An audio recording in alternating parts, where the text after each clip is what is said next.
You, you, you, you're crazy, Tom said, and I could tell he was scared, seeing as he stammered one more time than he usually does. I was still holding the Luke Skywalker figure above my head, ready to throw it upstream, against the current. A scream echoed from within the dense forest that surrounded the river on both sides, as if in warning. It sounded like a crow, but I wasn't about to let myself be deterred by either toms or crows. I wanted to see if Luke Skywalker could swim. So now he was flying through the air. The spring sun had sunk towards the tops of the trees that had just come into leaf, and every now and then the light glinted off the slowly rotating figure. Luke hit the water with a small plop, so he definitely couldn't fly. We couldn't see him, just the rippling circles on the surface of the river, which was running high with meltwater, and made me think of a thick boa constrictor, an anaconda, slithering towards us. I had moved to live with my relatives in this little shithole last year, just after my 14th birthday, and I had no idea what shitty little kids in shitholes like Ballantyne did to stop themselves from being bored to death. But seeing as Tom had told me that now, in the spring, the river was scary and dangerous, and that he had been given strict orders at home to stay away, that gave me somewhere to start, at least. It hadn't been particularly hard to persuade Tom, because he was like me, friendless, and a member of the pariah caste in class.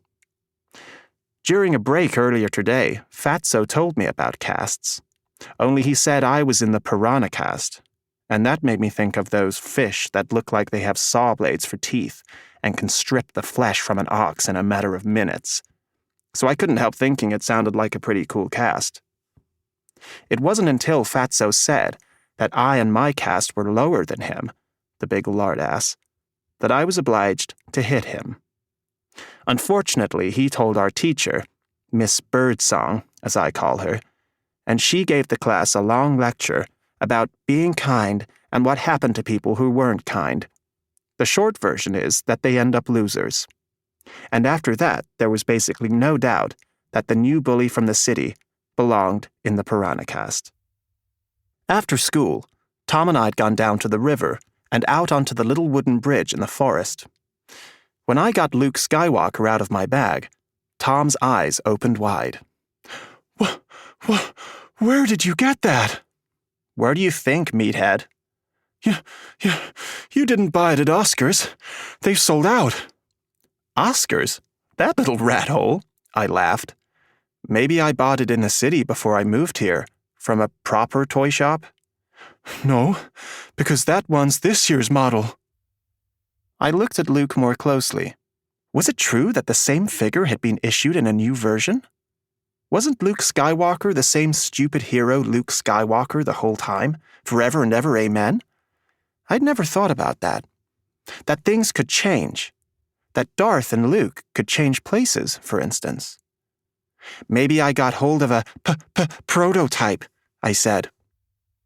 Tom looked like I'd hit him. I guess he didn't like me imitating his stammer. I didn't like it either.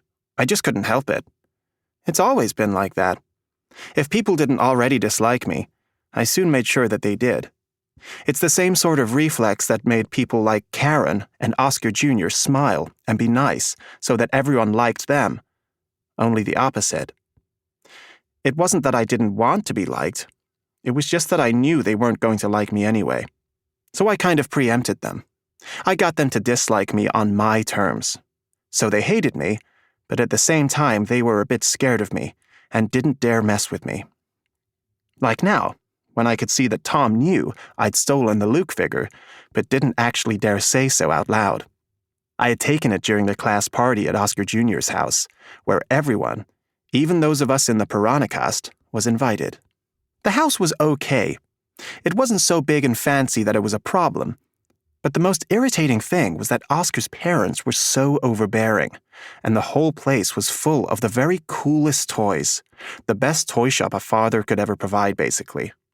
Transformers figures, Atari games, Magic 8-Ball, even a Nintendo Game Boy, although that wasn't actually on the market yet.